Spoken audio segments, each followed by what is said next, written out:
तुम्हारी नजरों में हम।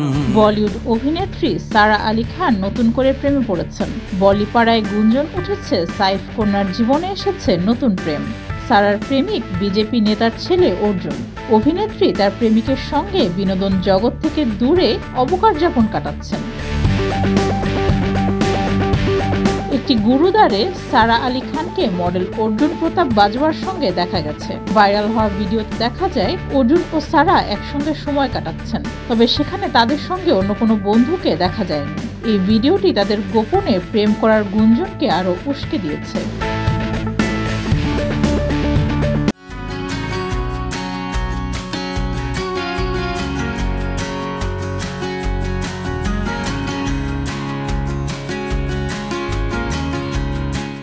পাপ্পারাজিদের ধারণ করা ভিডিওতে সারাকে সাদা স্যুটে দেখা যাচ্ছে, মাথায় ওড়না দিয়ে ঢাকা ছিল। তার পেছনেই ছিলেন প্রেমিক অর্জুন, যদিও দুজনকে একসঙ্গে ক্যামেরা বন্দী হতে দেখা যায়নি। সারা অর্জুনের ডেটিং এর গুঞ্জন প্রথম শুরু হয় 2024 সালে। অর্জুন বাজওয়া একজন সুপরিচিত মডেল। তিনি ভারতীয় জনতা পার্টির সহ সভাপতি ফতেহ জয় সিং বাজওয়ার ছেলে। অর্জুন একজন মিক্সড মার্শাল আর্টস যোদ্ধাও। মডেলিং এর পাশাপাশি অর্জুন বলিউডেও কাজ করছেন। ডেস্ক রিপোর্ট, যুগের চিন্তা।